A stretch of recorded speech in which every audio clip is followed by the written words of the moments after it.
নমস্কার, আপনার সবাইকে টাইপ টিভি বাংলায় স্বাগত। আজকে আমরা আছি রাঙামতি তীরন্দাজি সেটের। আমার সাথে আছে একলব্য আর রাঙামতি। কেমন আছো দুজনে একটু শুনি, গরমের মধ্যে কি চলছে? ভালোই আছি, শুটিং চলছে। দারুণ চলছে। বেশ। গল্প কোন দিকে মোড় নেবে? আজকে কিছুদিন আগে আমরা দেখলাম যে রাঙামতির কম্পিটিশন চলছে, সেখানে জিতে গেছে। কি কি আসছে একটু শুনি গল্প। তারপরেও মোটামুটি অনেকটা এগিয়ে গেছে। স্মাগলিংয়ের কেসে আমি ধরা পড়ে জেলেও গেছি, জেল থেকে ছাড়া পেয়েছি আপাততের জন্যে। পরবর্তীকালে দেখা যাচ্ছে যে আহিরির সাথে রাঙামতির একটা টক্কর লাগতে চলেছে, যেটা অডিয়েন্স খুব শিগগিরই দেখতে পাবে। কী নিয়ে টক্কর, কতটা টক্করের লেভেল, সেটা অডিয়েন্স খুব শিগগিরই জানতে পারবে।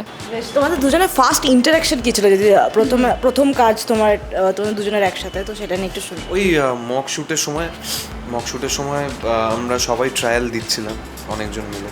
তো সেই সময়েই আমাদের সকলের পরিচয় হয়। তো আমার মনে আছে আমার মাথায় এসে ডাল গুঁজে দিয়েছিল। আমাকে পোজ দিতে বলা হয়েছিল হাতে ডাল নিয়ে, তো ও ভেবেছে পোজ দেওয়াটা ডাল গুঁজে দেওয়া। তো ওইটা আমি যখনই কেউ ওকে জিজ্ঞেস করে, ওটাও এত মজা নিয়ে বলে, আমার শুনতেও খুব ভালো লাগে। আমার কিন্তু মজা লাগেনি, আমি হাসিটা নিয়ে বলি। ও ধরে নিচ্ছে মজা নিয়ে বলে, আমি হাসিটা বাট নিয়ে বলি। তুমি যখনই বলো আমার শুনতে ভালো লাগে। তোমার তো ভালোই লাগবে, তুমি খোঁচা তোরাই খেয়েছো। মানে বোঝা যায় তোমাদের বন্ধুত্বই কয়েকদিনে হয়ে গেছে, মানে বেশ ভালোই বন্ধুত্ব জমে উঠেছে। তোমাদের দুজনের মধ্যে কি কি সিমিলারিটিস দেখতে পাওয়া যায়? একটা বন্ধুত্ব সম্পর্ক তো থাকা তো টিকিয়ে রাখা। ডিসিমিলারিটিস ওরমভাবে মাপি না।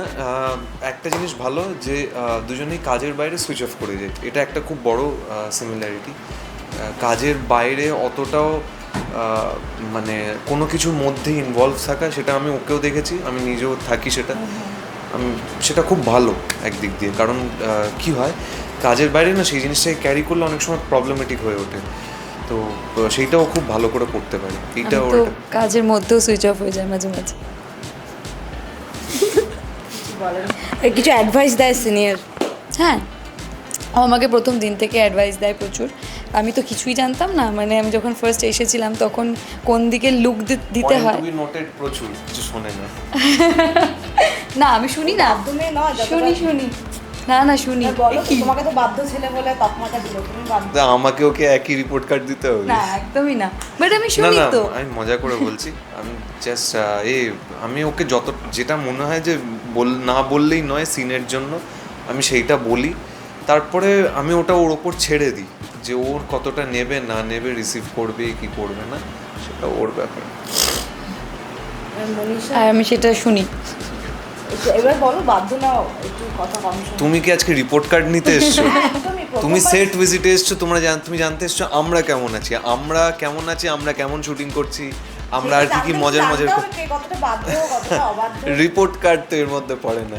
রিপোর্ট কার্ড পড়ে, অবশ্যই পড়ে। এত বছর পর তুমি এইসব কথা বলছো। আমি বলছি আমি খুব বাধ্য। আগ্রি করো। যখন নিজে বলে দিয়েছে তখন ঠিক আছে। আচ্ছা, নীলাঙ্কুরের আগের কাজ দেখা হয়েছে? না, তুমিই বলে দিলে না? হ্যাঁ আমি কনফিডেন্ট, সেই জন্য আমার এটা মানে ও তোতলাবে ধাক্কা খাবে তার থেকে আমি নাই বলে দিই। না বেশ, এটা নিয়ে কোনোদিনও আলোচনাও হয়নি যে তোমার আগের কাজ? আমি কাজ করা হয়ে গেছে ডান অ্যান্ড ডাস্টেড।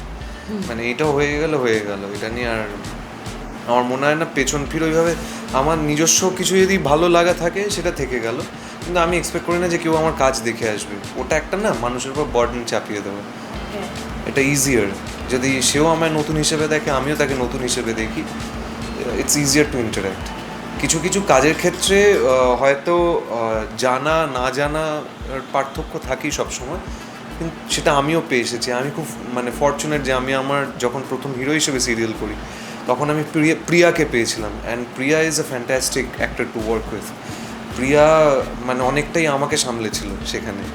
আমি তো ওর থেকে বয়সে বড় ছিলাম, তাও সত্ত্বেও ও কিন্তু আমায় সামলেছিল। তো ওর ওই জানা না জানা, ও আমাকে ফ্রেশার হিসেবে দেখেছিল, আমি ওকে ফ্রেশার হিসেবে দেখেছিলাম। ওই কোনো ইনইকুয়ালিটির ব্যাপার ছিল না। এবং আমাদের সিরিয়ালটা সেই মুহূর্তে সাকসেসফুল হওয়ার পরেও ও কিন্তু নিজের মানে পাটা সবসময় মাটিতে রেখেছিল। এইটা খুব কম দেখা যায়। সো এই জিনিসটা খুব গুরুত্বপূর্ণ জানো তো একটা মানুষের ক্ষেত্রে, একটা মানুষের চরিত্রায়নের ক্ষেত্রে। তো আমি ওই জিনিসটা ওর কাছ থেকে শিখেছি। আমি সবসময় সবাইকে ফ্রেশার হিসেবে ট্রিট করি এবং আমি এক্সপেক্ট করি না যে সে আমার কাজটা দেখে এসে আমাকে আমার সঙ্গে ইন্টারাক্ট করবে। ইটস ইজিয়ার দ্যাট ওয়ে, বার্ডেনটা কম হয়। এখনো প্রিয়ার সাথে বন্ধুত্ব আছে, কথা হয়? প্রিয়ার সঙ্গে অন অ্যান্ড অফ কথা হয়। প্রিয়াকে আমি জন্মদিনে উইশ করি, কিন্তু মানে সেরকমভাবে আর রেগুলারলি কথা হয়ে ওঠে না। কারণ কাজ নিয়েও কোনোদিনও কথা বলে না না না, ওর এইটা একটা, আমি আবারও বলছি, ও খুব একটা এইসব নিয়ে থাকে না। আমি ওর কাছ থেকে অনেক কিছু শিখেছি। আমি ওর সঙ্গে তো প্রায় 2.5 বছর কাজ করেছি। আমি ওর কাছ থেকে অনেক কিছু শিখেছি, how to carry yourself, how to conduct your self.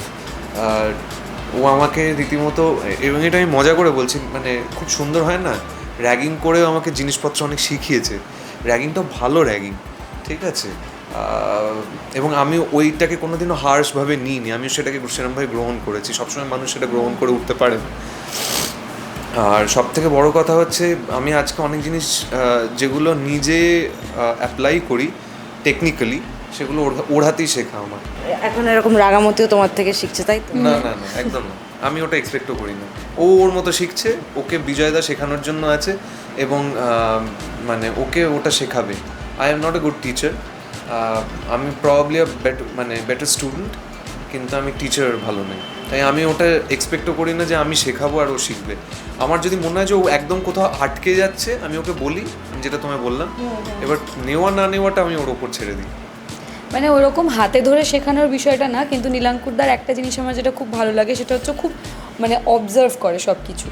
মানে ধরো ওর সিন চলছে না, অন্য কারোর ক্লোজ যাচ্ছে বা কিছু, ও অবজার্ভ করে যে তারপরে ও যেই শটটা দিয়ে আসলো, ওকে জিজ্ঞেস করলো তুমি এই জায়গাটা এরকম করলে, তো তুমি কি এটা ভেবে করেছিলে নাকি ওটা ভেবে করেছিলে। মানে ও যে বললো না যে আমার বেটার স্টুডেন্ট, তো ও এখনও মানে নিজেও ওটার মধ্যেই রয়েছে, শেখার এটার মধ্যে। তো ওরকম কখনো ওরকম ব্যাপার নেই যে আমি ওকে শেখাবো, আমি ওকে বলবো, বোঝাবো, তবে ও করতে পারবে ফ্রেশার বলে, এরকমটা কখনোই না। বাট মানে ওই দেখে শেখার বিষয়টা ওনার মানে ওর মধ্যেও রয়েছে।